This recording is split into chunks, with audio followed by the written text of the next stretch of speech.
이제 우리가 골로새서까지 다 끝났죠? 이제 빌립보서로 이제 우리가 넘어오려고 하는데 그냥 읽기보다는 우리가 좀 사전에 빌립보서에 대한 어떤 예방 접종을 미리 하면은 꼭 제가 설교를 하지 않아도 여러분들이 빌립보서를 읽으면서도 이해할 수 있을 정도의 그런 내용들이 있습니다. 그래서 오늘 함께 우리가 나누려고 합니다. 자, 이제 빌립보서 쉽게 읽기 서론을 우리가 함께 나누겠습니다. 로마 시대의 옛 그리스 지역을 아가야, 표시해놨죠 여기 아가야. 이 그리스 지역을 아가야라고 불렀습니다. 로마 시대 때는. 사도 바울은 이 아가야 지역으로 5권의 편지를 보냅니다. 자, 이 안에 뭐 정확하게 나와 있지는 않지만 여기가 이제 빌립보가 있을 거고 그 밑에 데살로니가가 있고 쭉 밑에 내려가면 요쯤에 고린도가 있습니다. 그러니까 5권의 편지, 아니 바울이 5권을 아가야에 보냈나 생각하지만 이제 설명을 들으면 5권이구나. 자, 데살로니가 전서 후서 2권이죠. 고린도 전서 후서 2권이죠. 빌립보서 5권. 총 5권의 편지를 이 아가야로 보내는 내용이 신약 성경에 기록되어 있습니다. 자, 그러면 빌립보서는 우리가 이제 옥중서신 할 때 많이 배웠죠. 에베소서, 또 골로새서, 빌레몬서, 또 빌립보서, 이 편지들이 다 바울이 로마의 가택연금 중에 썼다 해서 옥중서신이다. 자, 이 4권을 그렇게 부른다는 이야기를 여러분들에게 했던 기억이 있습니다. 또 빌립보서의 내용을 우리가 꼼꼼히 살펴보면 빌립보 교회도 적지 않은 문제들이 있었다는 것을 우리로 하여금 짐작하게 합니다. 아마 문제가 없었다면 굳이 바울이 편지를 쓸 필요가 없었겠죠. 문제가 있으니까 편지를 썼다는 겁니다. 바울이 편지를 썼던 이유는 교회를 방문할 수가 없어. 지금 옥중에 잡혀 있으니까. 그래서 편지를 쓴 것이고 이 편지를 쓴 목적은 교회가 안고 있는 문제들을 믿음으로 어떻게든 해결을 좀 해주고 싶어서 바울이 붓을 들었던 것입니다. 그러다 보니 때로는 로마서 같은 경우는 어떻게 보면 소논문 정도로 이렇게 쓰여 있는 게 있고 또 고린도 전후서는 굉장히 논쟁을 하려고 하는 내용이 막 기록이 되어 있죠. 그래서 논쟁적일 때가 있고 또는 교리를 강론하는 소논문집 같은 이런 편지들이 바울 서신에는 있습니다. 빌립보서는 총 4장밖에 안 되는 짧은 편지이지만 이 비교적 내용이 되게 간단합니다. 이 안에는 교리를 다루거나 어려운 논쟁이 들어있지는 않습니다. 다만 우리가 빌립보서를 잘 이해하기 위해서는 이 사전적인 지식, 빌립보라는 지역에 대해서 또는 빌립보 교회에 대해서 또 빌립보 교회가 안고 있는 문제가 무엇인가에 대해서 우리가 어느 정도는 살짝 배경에 대해서 살펴보면 빌립보서야말로 어렵지 않은 성경이구나. 그리고 굉장히 오늘날 우리 시대에 필요한 성경이구나. 자, 이런 것들을 우리가 느낄 수가 있습니다. 자, 이제 위치를 한번 살펴보겠습니다. 빌립보는 오늘날의 발칸반도 거기에 위치되어 있습니다. 이 발칸반도는 유럽의 남동쪽에 있는 이렇게 반도를 이야기합니다. 반도. 이 주변에 아드리아해, 그리고 이오니아해, 그리고 에게해, 흑해, 뭐 그냥 삼면이 다 바다로 이렇게 쌓여 있는 이런 곳입니다. 현재 이곳에 굉장히 많은 나라가 있습니다. 그리스, 또 마케도니아 공화국, 알바니아, 불가리아, 세르비아, 코소보, 크로아티아. 자, 우리가 한 번쯤은 뭐 분쟁이 있다, 시끄럽다 했던 그런 유럽의 그 동네들이 다 여기에 몰려 있는 것을 볼 수가 있는데 사실 우리에게는 굉장히 생소한 국가들입니다. 자, 여러분 혹시 저 지역 발칸반도로 해외여행 가보신 적이 있으십니까? 없으시죠? 그래서 생소합니다. 보통 우리가 가면 뭐 영국을 간다든가 프랑스를 간다든가 이런 데를 가지, 자, 이런 데를 가지 않습니다. 그래서 생소한 겁니다. 자, 이곳은 지금도 분쟁 지역입니다. 이 마케도니아라는 이름 때문에 그리스 그리고 마케도니아 공화국이 무려 27년 동안 지금 싸움질을 하고 있는데 아직도 해결이 났는지 안 났는지 정확하게 제가 찾아보지는 못했습니다. 마치 우리나라의 그 동쪽 바다를 동해냐 아니면은 일본해냐 자, 그렇게 그 표기를 놓고 갈등을 하는 것처럼 이 발칸반도의 그리스하고 마케도니아 두 나라가 이름 때문에 싸우고 있습니다. 별거 아니겠네 생각하는데 우리 입장에서는 만약에 동해를 일본해라고 표현하면 마치 우리나라가 일본에 속해져 있는 것처럼 보이기 때문에, 그리고 독도도 빼앗길 수 있기 때문에 방어를 하는 것이고, 일본 입장에서는 제페니스 C라고 얘기해줘야 자기네들이 무엇인가 한국한테 큰 소리를 칠 수 있으니까 그렇게 주장을 하는 이런 문제가 있는 것처럼 이 나라도 이름 때문에 많이 싸우고 있습니다. 이 마케도니아 공화국은 유고슬라비아에서 분리 독립한 나라입니다. 그러면서 국가명을 유고나 슬라비아 이름을 다 빼버리고 마케도니아 공화국 이렇게 이름을 지었습니다. 이제 문제는 그리스 내에도 마케도니아라는 주가 있다는 겁니다. 그 옆에. 자, 이 이름이 이렇게 같다 보니까 그리스 측에서는 자신의 헬라 역사를 이 마케도니아 공화국이 가져가려고 한다.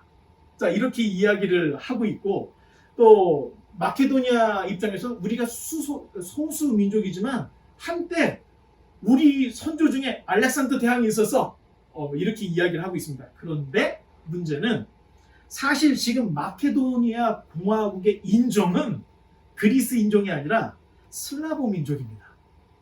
그러니까 자, 역사의 관점을 어디에서 어떻게 보느냐에 따라서 뭐 그리스가 피해를 본 거일 수도 있고 또 마케도니아 공화국이 피해를 볼 수도 있는 이런 굉장히 어려운 분쟁을 지금 겪고 있습니다. 지금 마케도니아라고 부르는 지역은 일부는 자, 지금 마케도니아 공화국이 여기 있고, 그 다음에 여기에 그리스의 마케도니아 주가 여기 포함되어 있습니다. 바로 옆에. 그리고 여기가 이제 불가리아가 이 땅을 막 소유하고 있어서 이 주변이 이렇게 분쟁 지역일 수밖에 없는 이유가 이런 역사가 있습니다. 자, 이제 또 역사를 한번 보면 빌립보라는 곳은 주전 4세기경, 그러니까 주전이니까 예수님이 태어나기 400년 전을 생각하면 됩니다. 그쯤에 마케도니아에 이 필리포스 왕이 자기 이름을 따서 빌립보라는 도시를 세웠던 곳이 바로 빌립보입니다. 빌리포스라는 그 이름의 뜻은 말을 사랑하는 자. 여러분 다들 차 좋아하죠? 안 좋아하나요? 자, 역사적으로 남자들은 말에 굉장히 그 관심들을 가졌습니다.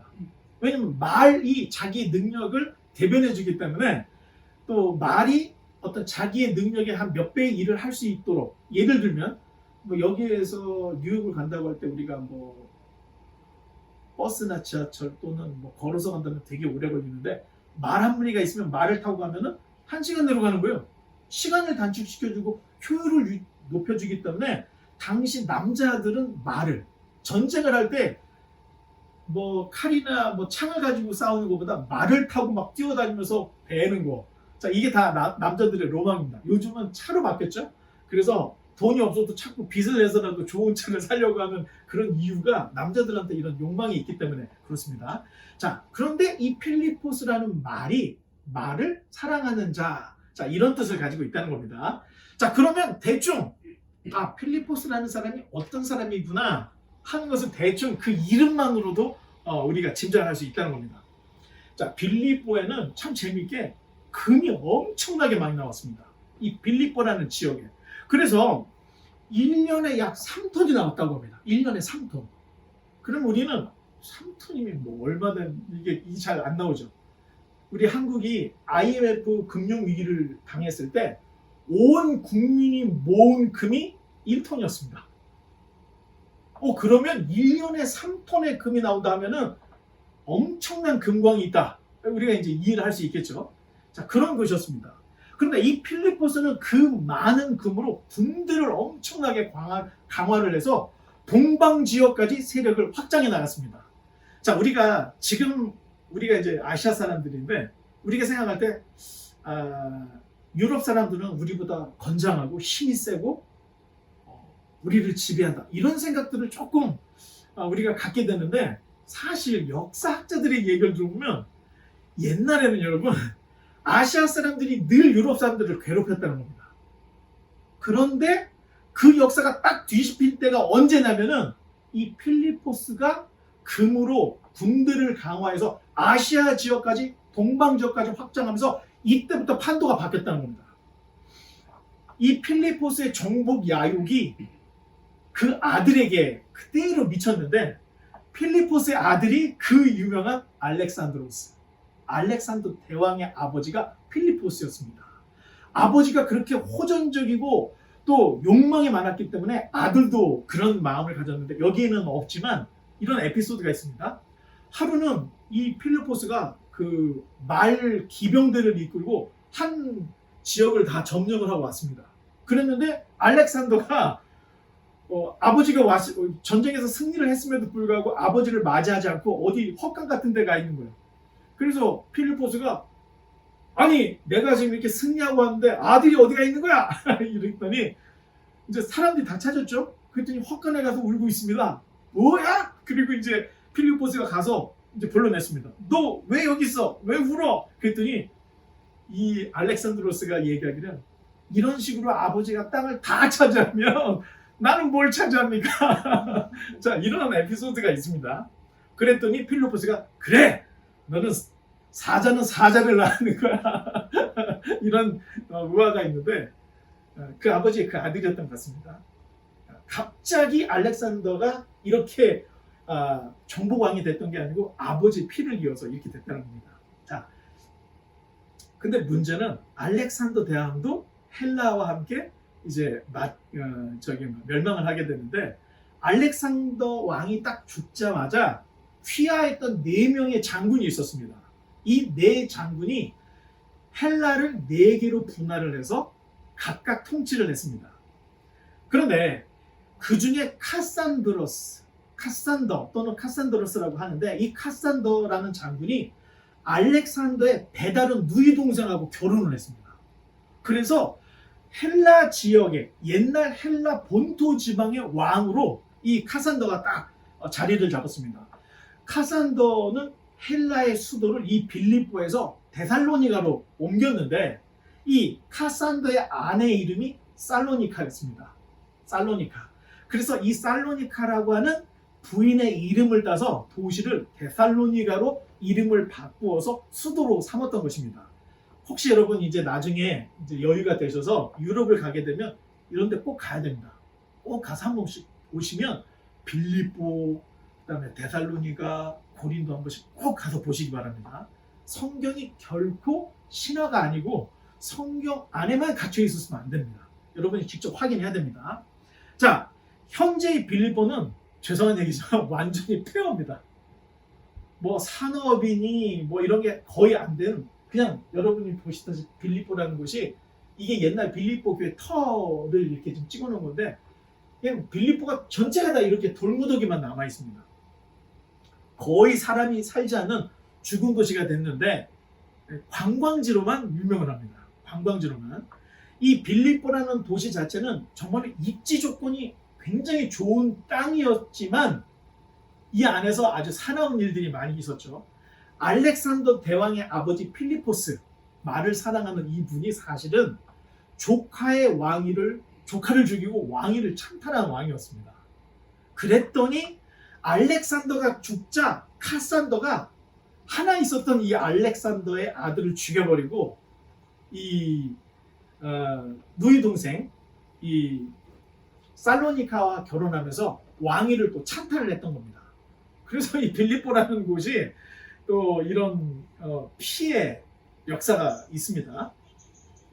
자, 그런데 그 후에 로마가 이제 온 세상을 다 석권을 했을 때 아니 아이러니하게도 이 빌립보의 금광이 싹 말라버렸습니다.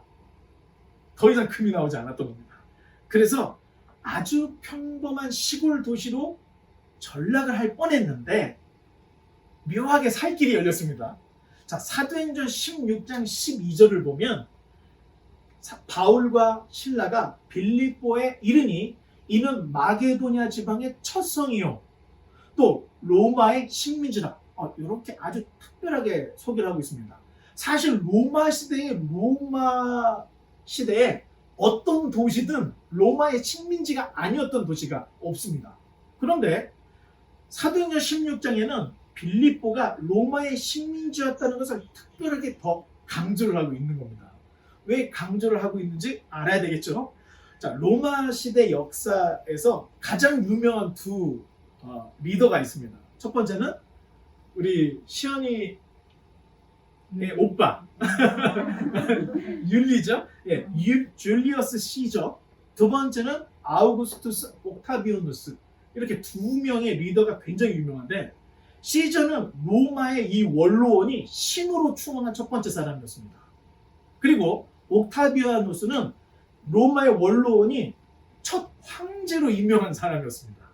사실은 옥타비아누스도 신으로 승격을 했는데 옥타비아누스가 그걸 원치 않았던 겁니다. 그래서 그러면 황제라도 하시라고 해가지고 황제가 됐다는 이런 이야기들이 있습니다. 역사를 알면 굉장히 재밌고, 알면 알수록 성경의 이해가 더 잘 됩니다. 근데 이 옥타비아누스 때 예수님이 태어났죠. 다 이런 걸 알 수 있어야, 이런 거를 맞춰가면서 읽으면 더 재밌습니다. 자, 이 두 사람이 얼마나 유명했는지 줄리어스 시저의 이름을 따서 7월을 줄라이라고 하죠. 이 줄라이가 줄리어스 시저를 줄여놓은 그런 이름입니다. 아우구스트 옥타비아누스의 이름을 줄여서 8월, 어거스트, 다 여기서 나왔던 겁니다. 그러니까 7월만 되면 시저를 생각해, 8월만 되면 옥타비아누스를 생각해. 자, 이렇게 되어 있는 겁니다. 그런데 이 시저가 이 신으로 승격이 됐을 때 이 블루투스하고 케시우스가 암살을 해버렸습니다. 신을 죽여버렸죠. 그때 유명한 시저가 블루투스 너 맞아. 자, 이런 얘기가 여기 나옵니다. 자, 그때 시저의 복수를 위해서 이 시저의 측근이었던 안토니우스, 그리고 배다른 아들이었습니다. 그러니까 이 시저의 아들 중에 하나가 옥타비아누스였는데, 이 옥타비아누스 둘이서 이 빌립보 평지에서 암살 세력들과 일전을 벌였던 것입니다. 근데 참 역사는 재밌습니다. 이 기독교가 공인이 된 것도 로마의 내전하고 관계가 있습니다. 또 여기에서도 로마의 내전하고 관계가 있어요. 이 빌립보에서 평원에서 승리를 딱, 안토니우스하고 옥타비아누스가 승리를 하자 이 빌립보를 한번 쫙 둘러봤던 겁니다. 딱 둘러봤더니 도시가 너무 잘생긴 거야. 너무 잘생겼어. 그리고 생활하기도 너무 좋아. 또 교통도 좋고 군사적으로 굉장히 중요한 요충지다. 자, 이런 거를 알게 됐던 겁니다. 그래서 빌립보를 특별지구로 딱 격상을 시키고, 자, 퇴역 군인 중에 퇴역하기를 원하는 사람은 빌립보에서 여생을 마쳐. 그리고 이곳에서는 세금을 걷지 않았습니다. 왜? 로마의 하나의 또 다른 영토라고 생각을 했기 때문에. 그러니까 식민지 정도가 아니라 로마 본토와 똑같은 어떤 그런 격상을 받았던 것입니다. 그래서 세금을 면제하는 곳이었습니다. 자, 이런 걸 알면 더 알죠. 이제 우리가 이제 성경을 또 이제 연결해서 볼 텐데, 그의 식민지 도시들 다 세금을 냈습니다. 우리가 알고 있는 유대 땅. 자, 예수님이 이런 얘기를, 야, 원수가 너하고 오리를 가게 해? 그럼 십리를 가. 너한테 겉옷을 달라 그래? 그럼 속옷도 줘. 다 로마하고 관계가 있었습니다. 로마의 파벌들, 전령들이 막 가다가 추워. 야, 너 옷 벗어. 로마 사람들이 그랬습니다. 그래서 옷 벗어서 막 입고 가고 이러니까 유대 민족들이 되게 싫어했습니다. 그리고 길을 모르니까, 당신 졸지 말고 나랑 저기 오리까지 같이 갑시다. 내가 지금 예루살렘 갈 건데. 그럼 이 사람 오리를 가져야 됩니다. 근데 예수님이, 야, 오리를 가자고 해? 그럼 십리를 가. 겉옷을 달라고 해? 속옷까지 줘. 예수님이 다 연결이 있습니다. 그만큼 식민지들이 어려웠습니다. 세금도 굉장히 무거워. 자, 헤롯이 세금을 걷었죠? 성전세 또 내야 되죠? 여기는 없습니다. 잠깐만. 또 로마에 부과되는 이 세금을 내야 됩니다. 세금을 세 군데를 내야 되니 백성들이 얼마나 힘들었겠습니까? 자, 이런 거 참고해 주시면 좋은데, 빌립보에서는 세금이 없었다. 그럼 굉장히 좋은 도시였다는 겁니다. 살기 좋은 도시였다는 겁니다. 자, 그럼에도 이제 빌립보 교회는 바울에게 아주 특별한 교회였습니다. 자, 바울이 데살로니가로 건너가서 교회를 개척할 때도 빌립보 사람들이 물심양면으로 후원을 해줬고, 또 고린도에서 개척을 할 때도 빌립보 데살로니가 성도들이 후원을 해줘서 고린도에서 교회를 개척할 수가 있었던 겁니다. 그리고 지금 바울이 로마에 가택 연금됐다 하는 소리를 듣고 후원을 했던 교회가 이 빌립보 교회였습니다. 아이러니하게 빌립보에는 다 이방인들이 주로 있었고, 유대인들이 있다면은 이방인과 유대인이 피가 섞인 사람들, 이런 사람들, 이런 사람들만 있는 이런 교회였는데, 어떻게 보면 신학도 없고 성경도 굉장히 짧고 부족한 그런 교회일 수 있습니다. 그래서 그랬는지 바울이 더 마음을 갖고, 또 감사하게도 그분들이 바울에게 물심양면으로 후원을 많이 하니까, 사실 여러분 요걸 알면 딱 이해가 될 텐데, 그럼 바울은 왜 천막업을 하고 일을 하면서 복음을 전했을까? 궁금하죠? 자, 옛날 당시에 지난 시간에 이런 얘기했습니다. 철학적인 사조를 보면 이 시대에는 그 아리스토텔레스, 플라톤의 어떤 그 고전 철학이 다 무너지고 새로운 철학, 자연주의 뭐 이런 게 나온다 그랬죠. 그래서 자유주의, 에피큐로스, 또 약간 그 뭐라 그럴까, 자연주의, 스토아파 이런 게 나왔다는데, 이 사람들이 거기 집에 뭐 어떤 학당 하나만 있는 것이 아니고 돌아다니면서 강론을 했던 것입니다. 그러다 보니까 자, 철학 강의를 막 하면서, 자, 여러분 제 철학 강의가 어땠습니까? 뭐 새로운 걸 배웠습니다. 자, 그러면 이제 자, 돈들 좀 내십시오. 후원금도 좀 내십시오. 돈을 뜯었습니다. 옛날 그랬습니다. 그랬는데 바울도 똑같이 하면은 철학을 증거하는 사람의 하나로 오해될까봐 오히려 바울은 자기가 일을 했던 것이고 성도들에게는 헌금 얘기를 전혀 하지 않았던 것입니다. 그러니까 틀렸던 겁니다. 그래서 헬라의 귀인들이 바울을 이상하게 봤던 겁니다. 뭔가 신비로운 이야기, 뭔가 아주 고차원적인 얘기하는데 얘는 돈을 안 뜯어. 그러니까 더 사람들이 관심을 가졌던 겁니다. 그래서 번역이 없어요. 죄송합니다. 그래서 나중에 빌립보 교회나 데살로니가 이 완전 이방 교회들이 그걸 알고 이분들이 바울을 계속해서 후원했던 겁니다. 그걸 알고. 그러니까 바울 입장에서는 빌립보 교회를 굉장히 고마워할 수밖에 없는 이런 교회였기 때문에, 다른 어떤 교회들보다도 빌립보 교회는 바울 마음 한 구석에 있는 이런 따뜻한 교회로 남아 있었던 겁니다. 자, 어떻게 보면 빌립보서는 빌립보 교회에 보내는 바울의 영수증 같은 아주 짧은 편지다, 이렇게 생각할 수 있습니다.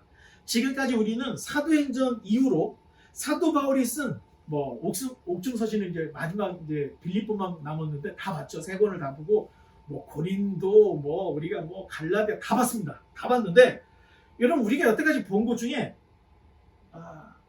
바울이 당신들이 나에게 준 이 후원금을 잘 받았습니다 하는 영수증 같은 편지는 한 권도 없습니다.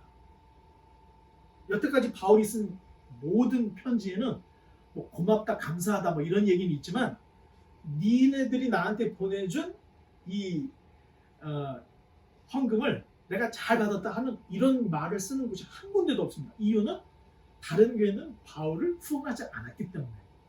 그런데 빌립보 교회만 계속해서 바울을 후원을 했기 때문에 바울이 이 빌립보서를 쓸 때 당신들이 나를 생각하고 나에게 보내준 이 후원금을 내가 따뜻하게 잘 받았습니다 하는 영수증 같은 내용을 빌립보에서 담고 있다는 겁니다. 편지가 옥중서신 내용이 다 틀립니다. 빌레몬서는 빌레몬 좀 봐달라, 또 에베소는 너희들이 정말 이 어려운 이 우상의 도시에서 힘을 내야 되니까 더 신학적인 얘기, 골로새 교회 이런 얘기, 빌립보 교회는 이제 감사의 어떤 이런 영수증 같은 편지, 네 권이 다 틀립니다.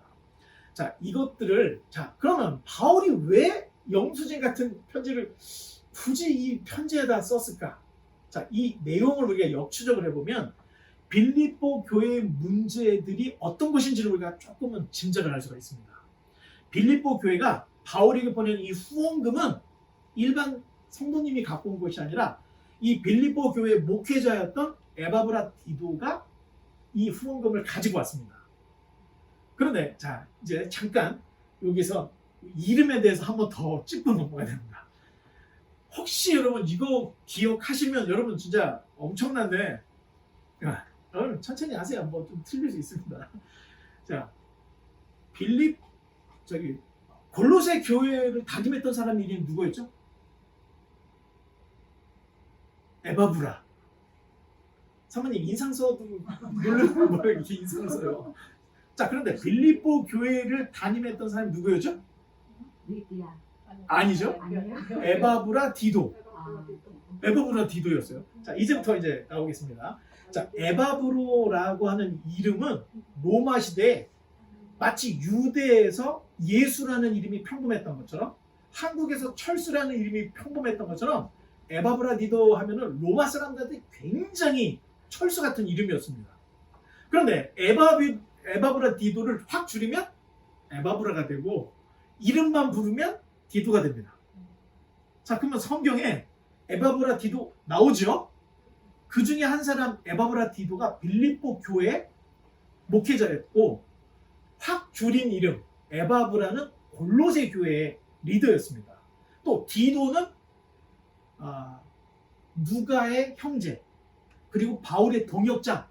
자, 우리가 우리가 이제 목회서신을 보면 디모데전서후서, 디도서가 나오는데 그 디도 이렇게 이제 디도가 있습니다. 그래서 에바브라 디도, 에바브라 디도 이 세 사람이 다 다른 사람입니다. 자, 이렇게 알고 있어야 됩니다. 자, 에바브라는 골로새 교회의 목회자 이름, 이제 정리가 되죠. 또 에바브라 디도는 빌립보 교회 목회자 이름. 또 그리고 또 좋은 설명이 있네요.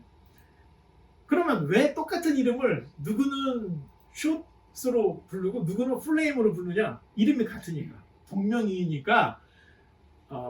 골로새 교회는 에바브라, 그리고 빌립보 교회는 에바브라 디도, 이렇게 구분을 하지 않았는가? 자, 이런 상상도 우리가 해보면서 읽을 수가 있는데, 하여튼 다 다른 사람이었다. 여러분 이렇게 알고 있어야 됩니다. 또 여러분 복수 하나 해본다면, 헤롯이 무지 많았다는 얘기했죠? 헤롯이 타임머신을 타고 옛날로 갔다가 이런 게 아니고, 헤롯의 아들들의 이름에서는 다 헤롯을 붙였다는 거야. 그래서 다 다른 사람들이 많이 나온다. 자, 이런 것들을 알고 있으면은 우리가 성경 이해하는 데 좋습니다. 그런데 문제는 빌립보 교회 후원금을 이 목회자였던 에바브라 디도가 전했음에도 불구하고 바울이 영수증 같은 편지를 썼다. 자, 어떤 문제가 있었길래 바울이 이 영수증을 썼을까 생각을 해보면, 빌립보 교회야, 그리고 빌립보 교회에서 사역을 하고 있는 이 사역자가 신뢰관계가 깨져버린 겁니다. 서로가. 오늘날 그런 교회 많죠. 성도들이 모이면 목사님 욕을 하는 거야. 아니, 식당에서도 모르는 사람인데, 모르는 사람이 할아버지 두 분이 식사를 하는데 자기네 교회 목사 욕을 그렇게 하면서 이제 잘라야 돼. 막 이런 얘기를 막 하는 얘기를 많이 들었는데, 이 빌립보 교회에서 이런 위기, 이런 어려움이 있었다는 겁니다. 그래서 목회자가 그 돈을 가지고 바울에게 후원금을 전달했음에도 불구하고 바울이 편지로 너희들이 보낸 이 후원금을 내가 잘 받았어, 이 얘기를 쓸 정도로 아주 신뢰관계가 어렵지 않았을까. 자, 이 어떤 어려움이 있는지를 우리가 이 편지만으로는 정확하게 알 수 없습니다. 하지만 대충 성도들과 사역자가 사이가 안 좋았구나, 이 정도의 정황 정도는 우리가 느낄 수 있다는 겁니다.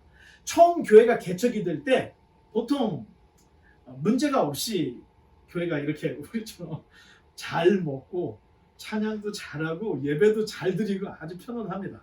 그런데 자, 10명, 20명, 30명이 되면 OB팀, 그 다음에 0팀, 새로운 사람 팀, 이게 구분을 하려고 하지 않아도 이상하게 이렇게 구분이 돼서, 자, 구분이 되는 것까지 좋은데 서로 욕을 하고 싸우고 또 다툼과 허용이 막 벌어집니다. 이거 참 어렵습니다. 이 인간관계라는 게 굉장히 어렵습니다. 신앙을 가져도 인간관계가 어렵습니다.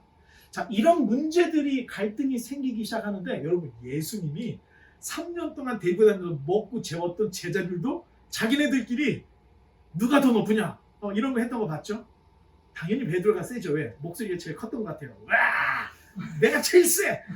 내가 예수님 친척이야. 내가 고기를 얼마나 잡았는 줄 알아. 아마 이러지 않았을까. 그 게임이 안 됐던 것 같아요. 그때 당시에. 그러니까 그 야고보의 세베대의 두 아들 요한과 야고보 둘이서 이 둘이 별명이 있었죠. 썬더스톰. 우리의 아들이 그냥 막 이런 얘기도 있었는데 하여튼 예수님 제자들도 있었다는 거예요. 그러니까 교회에서 이런 분열, 여러분 이게 너무 스트레스를 안 받아야 될 거다 이제 이렇게 생각해 봅니다. 자, 빌립보서를 보면 정황상 빌립보 교회에 두 개의 큰 패가 있었던 이런 것으로 볼 수가 있습니다. 자, 처음에는 나오지는 않는데 이 빌립보서를 읽다 보면 끝을이 빌립보 4장이라고 그랬죠. 맨 마지막 4장쯤에 딱 가서 이름을 딱 얘기해요. 유오디아, 순두개 이름을 딱 얘기하죠. 그 전까지는 바울이 연보를 해줘서 후원금 잘 받았습니다. 그리고 이런 얘기하고 절대 싸우지 말고 다툼과 허용으로 하지 말고 참 얘기하다가 마지막 쭉 갔을 때 이름을 딱 편지를 듣다가 옛날에 읽어줬다 그랬잖아요. 이 두기구가 막 읽어줄 때 유디아야 순교할 때 얼마나 놀랐겠어요. 자, 이름이 딱 나오죠. 이 두 여인이 당시 빌립보 교회를 이끌던 두 여인의 그 리더들이 아니었나 이렇게 생각하는데 둘이 암숙이었던 것입니다. 아마도 이 두 여인은 그 중에서도 나이가 많았을 것이고 재력이 있고 귀족 집안이었을 것이로 우리가 이렇게 생각을 할 수가 있습니다. 그렇다니 그렇게 생각하면 자, 돈 많아, 나이 많아, 덕망 있고 세력 있어 두 여인 틈에 이 에바브라디도가 얼마나 힘들었겠습니까? 여기 가서 아이고 얼마나 힘들었겠어요. 감당이 안 되는 거예요, 혼자서. 그런데 마침 딱 그때 바울이 로마로 갔다 하는 소문을 들었던 겁니다. 그래서 이 에바브라 디도가 나도 골로새 교회 에바브라처럼 나도 바울 위문을 가야 되겠습니다 하니까 이 두 여인이 그래 그냥 가면 안 되니까 자 우리 다 같이 위헌금을 우리 후원금을 거둡시다. 그런데 그 후원금을 걷는데도 쟤네가 2만 불 걷었대. 뭐? 우리는 4만 불 걷어야 돼 하면서 아니 자기네끼리 자 그래서 2장에 보면 이제 우리가 읽어보면 나오겠지만 빌립보서 2장에 보면 얘들아 제발 주님의 일을 다툼과 허영으로 하지마. 허영심 때문에 내가 더 많이 냈다는 그 허영심 그리고 내가 더 이기려고 하는 이 다툼 이거 좀 내려놔. 그리고 자기 남을 좀 낮게 여겨. 아니 밑으로 낮게가 아니고 높게. 그 이제 한국말이 좀 어려워요. 그래서 이거를 자기보다 남을 낮게 이게 좀 길게 하면 높아지는 거고 낮게 하면은 밑으로 떨어지는 거예요. 그럼 이제 구분을 하면 되죠. 그 자기보다 남을 낮게 여겨. 자, 이런 이야기를 바울이 하고 있다는 겁니다. 자, 이렇게 시달리던 이 에바브라디도가 이제 그 다툼과 허용으로 막 거둔 그 위헌금 가지고 바울에게 갔습니다. 가자마자 쓰러진 거예요. 가자마자 쓰러졌어. 그럼 막 열이 펄펄 나고 이제 바울이 보니까 이거 보통 일이 아닌 것 같아요. 같은 연금이니까 의원도 없고 자기가 알아서 해야 되는데 결국 물수건으로 물을 해가지고 이거밖에 없잖아요. 근데 열이 막 계속 올라가서 이러다가 이거 죽는 거 아닌가? 큰일 난 겁니다. 에바브라디도가 얼마나 시달렸는지 이제 거기서 사경을 해나는 거야. 이러지 마 이러면서 이런 꿈까지 꾸면서. 자, 그런데 이 소식이 빌립보 사람들에게 이제 전달된 겁니다. 그러니까 빌립보에 있는 사람들이 염려가 되는 겁니다. 아니 다툼과 허용으로 전투적으로 헌금을 이렇게 모았는데 전달됐다는 소식이 안 들어오고 에바브라가 아프다 죽을 것 같다 이런 소식이 들리니까 야 이거 뭐야 이거 에바브라디도가 갖고 튄 거 아니야? 자 이런 의혹 야 이거 잃어버리니까 이거 아프다고 지금 깨방 부리는 거 아니야? 이런 의혹들이 지금 막 터져 나오고 있던 이런 어려운 상황이었던 겁니다. 자 이거는 상상입니다 여러분. 자 바울 입장에서는 정말 애가 타는 겁니다. 그러면 에바브라디도가 죽으면 바울 위문 맞다 죽었다 이런 소문이 날 거고 교회는 더 큰 분열이 일어날 게 뻔했기 때문에 바울이 이게 생각해보니까 보통 일이 아닌 거예요. 지금 큰일 난 거예요. 그런데 감사하게 이 에바브라디도가 한 며칠 고생을 하다가 선생님 여기 어딘가요 하면서 벌떡 일어난 거예요. 그러니까 바울이 너무 기뻐가지고, 야, 에바브라 티토, 너가 죽는 줄 알았다. 네가 살아났으니 이제 일이 다 해결됐어. 바울이 그냥 기쁨이 넘치는 거야. 그래서 이제 안심하고, 자, 편지를 써야 되겠다. 편지 어디냐? 붓, 다 갖고 와. 저 그릇도 막 떨어뜨리고 그러죠. 딱 그래가지고 이제 붓으로 이제, 야, 사랑하는 빌립보 성도들 하면서 막 편지를 막 써 내려갔던 겁니다. 자, 그래서 그런지 빌립보 안에는 교회를 걱정하는 참 목회자의 심정이 기록이 되어 있습니다. 그러니까 여러분들은 읽어도 잘 모를지도 모르겠지만, 저 같은 목회자들은 빌립보에 눈물이 막 나오는 거야. 아, 빌립보 교회를 생각하면서 목회자가 정말 이 막 그 간절한 마음, 애탄 마음으로 그 쓰는 그게 남일 같지가 않으니까 그게 느껴지면서 읽어지는 게, 이게 읽어지게 되는 거죠. 상황만 알면 여러분 이제 빌립보서 여러분들이 혼자서도 다 읽을 수 있습니다. 이 정도만 알면.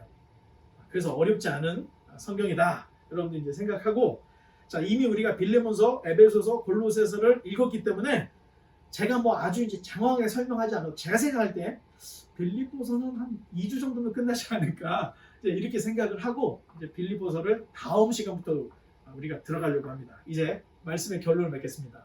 빌립보서는 옥중서신입니다. 옥중서신.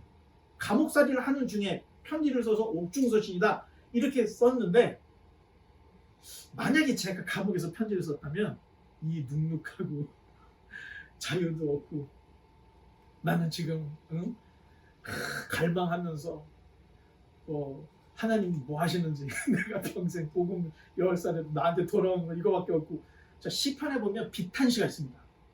그리고 막 탄원시가 있고, 막 하나님께 내 원수를 막 죽여달라고 막 이런 얘기가 있어요. 아, 그러면 바울도 이 옥중서신에 자기 그 한풀이 푸념, 불만 이런 걸 좀 썼을 만도 한데 한마디도 안 쓰고 있습니다. 저라면 몇 마디는 썼을 텐데 바울은 안 썼다는 얘기입니다. 오히려 빌립보서를 별명이 있습니다. 빌립보서에 별명이 있습니다. 퀴즈에 나옵니다, 여러분. 기쁨의 편지. 왜 기쁨의 편지인가? 여러분이 이제 읽어보면 알겠지만 빌립보서에는 기쁨이라는 단어가 엄청나게 많이 나옵니다. 결국 이 4페이지밖에 안 되는, 4장밖에 안 되는 이 서신에 기쁨이라는 단어를 13번인가를 쓰면서 기뻐하라, 기뻐하라 막 이런 얘기를 계속 쓰고 있습니다. 그래서 빌립보서를 기쁨의 서신이다, 자, 이런 별명까지 우리가 붙이는데, 여러분도 아시다시피 바울의 상황은 기쁘거나 감사할 상황이 하나도 없습니다. 자, 지금 바울을 찾아오는 사람, 에바브라, 골로새 교회 목회 망쳤어요 하고 왔죠. 에바브라 디도 빌립보 교회 끝장났습니다 하고 왔죠. 잘못하면, 만약에 네로 황제 때였는데 네로 황제가 판결 잘못돼서 바울을 좀 미친 거 아니야? 그냥 죽여 하면은 바울 거기서 목 달아나는 겁니다. 자, 그러니까 상황을 봤을 때는 바울은 태평한, 감사할 것도 없고 기뻐할 게 아무것도 없는 상황이었다는 겁니다. 그런데 바울이 기뻐하라, 기뻐하라, 아무것도 염려하지 말고 기뻐하라, 이런 얘기를 빌립보에서 쓰고 있다는 겁니다.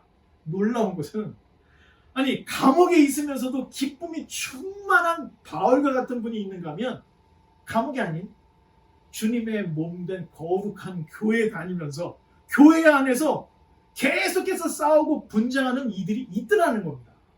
에베소 교회, 빌립보 교회, 또 뭐 이런 교회 저런 교회 하면서 지금 바울한테 오는 소식들을 보니까, 아니, 정말 힘들어야 할 바울은 감옥에서 기뻐하고 있고, 정말로 행복해야 될 감옥 밖에 있는 사람들은 지금 싸우고 분쟁이 일어나고 있는 겁니다. 바울이 이 빌립보 교회에, 이 빌립보에 처음 왔을 때 이 로마의 시민이었음에도 불구하고 재판도 받지 않고 매질을 당했죠. 그리고 어떻게 했어요? 감옥에 갇혔습니다. 그러면 이것들이 지금 로마 시민을 함부로 때려? 그리고 바울과 실라가 화가 날 법도 합니다. 아니, 아시아에서 복음 잘 전하고 있는데 왜 여기 오라 그래서 마케도니아 오라 그래가지고 여기 건너와서 이 매질을 당하고 이게 지금 우리가 무슨 꼴이냐 하면서 신라하고 넋두리 할 수도 있었습니다. 근데 거기서 찬송을 했던 겁니다. 감옥에서. 그때 어떻게 됐죠? 땅이 흔들리고 옥문이 빵 하고 터지는 이런 경험을 감옥에서 했던 겁니다. 여러분, 베드로는 감옥에서 천사를 만났습니다. 천사가 비몽사몽간에 베드로를 끌고 밖으로 나가는 이런 일이 있었죠. 그러나 어떤 사람은 여러분 교회 안에서도 감옥이 아닌 교회 안에서도 마귀를 만나서 싸움질하고 분쟁질하는 자들이 있다는 것입니다. 완전히 틀리죠. 여러분 가룟 유다는 예수님 곁에서 재정, 돈을 관리했던 사람이었습니다. 그런데 가룟 유다가 예수님을 팔았잖아요. 여러분 돈 관리하는 것은 어떤 단체나 공동체나 최측근이 아니면 돈 관리를 안 합니다. 그런데 예수님과 제자들의 이 돈 관리를 했다. 가룟 유다가 이 굉장히 신임을 받는 사람 중에 하나였다는 겁니다. 그런데 이 가룟 유다가 예수님을 팔아먹었던 겁니다. 참 이게 아이러니하죠. 마귀의 종노릇하고 결국에는 목매달아 죽는 걸로 끝난 게 가룟 유다였습니다. 그러니 여러분 환경 탓할 게 하나도 없다는 겁니다. 자기 할 탓이라는 것입니다. 누구는 감옥에서도 감사하고 찬송하고 천사를 보고 누구는 교회 안에서도 마귀를 만나서 싸움질을 하고 분쟁질을 하게 되더라는 것입니다. 여러분 내가 지금 미국에 와서 이 꼴이야. 내가 지금 사업이 안 돼서 이 꼴이야. 내가 공부가 안 돼서. 여러분 환경 탓할 게 하나도 없더라는 것입니다. 여러분이 어떻게 하냐에 따라서 여러분의 삶이 바뀌는 거고 여러분이 최선을 다하면 하나님도 여러분들을 도와준다는 겁니다. 여러분 감사하고 찬송했는데 옥문이 터진 거 옥문을 누가 터뜨려 준 거예요? 하나님이. 감사하는 자 그리고 하나님의 영광을 드러내려고 하는 자에게는 옥문도 터뜨려 주시고 죽은 자도 살아나게 하는 이런 역사들이 주님이 동행하면서 도와준다는 겁니다. 그런데 편안하게 내 교회 안에서 거기에서도 마귀를 만나면 싸움을 하는데 여러분 천사를 만나고 있습니까? 마귀를 만나고 있습니까? 여러분이 한번 자기 자신을 돌아보고 생각해 보시기 바랍니다. 기쁨이 없으면 여러분 아무것도 아닙니다. 기쁨이 없습니다. 아무리 그리스도인이라 할지라도 삶에 감사가 없어. 기쁨도 없어. 소망도 없어. 그럼 왜 믿는 겁니까? 뭘 믿는 겁니까? 이유가 없잖아요. 예수 그리스도를 믿었으면 감사가 넘치고 기쁨이 넘치고 소망이 넘쳐야 되는데 아니 예수님을 믿었어도 매일 싸우고 예수님을 믿었어도 기쁨도 없고 감사도 없고 소망도 없어. 왜 믿는 거죠? 오늘 각독 시간에 나는 과연 기쁨의 삶을 사는가? 자 이런 주제로 냉면과 우리 돼지갈비를 먹으면서 우리 한번 이야기를 천천히 한번 나눠보겠습니다. 자 이제 질문 시간이 되었습니다. 자 여러분 성실하게 대답해 주시기 바랍니다. 자 빌립보라는 도시를 세운 사람이 누구였죠? 빌립보? 이야 필리포스. 자 빌립보 교회 목회자의 이름. 에바브라 디도. 자 빌립보 교회 두 힘의 축이었던 두 여인의 이름. 어렵죠? 예? 비슷했습니다. 저도 좀 적어놨어요. 이름이 유오디아. 그리고 자, 순두부를 생각하면 순두개. 금방 이어지죠. 자 마지막. 자 빌립보에서의 다른 이름이 있다 그랬죠? 기쁨의 편지. 바라기는 우리가 빌립보서를 읽으면서 여러분들이 혹시 잃어버리고 놓쳤던 기쁨들이 다시 회복이 되어서 정말로 주님과 동행할 수 있는 저와 여러분 되시기를 주님의 이름으로 간절히 축원합니다. 기도하겠습니다.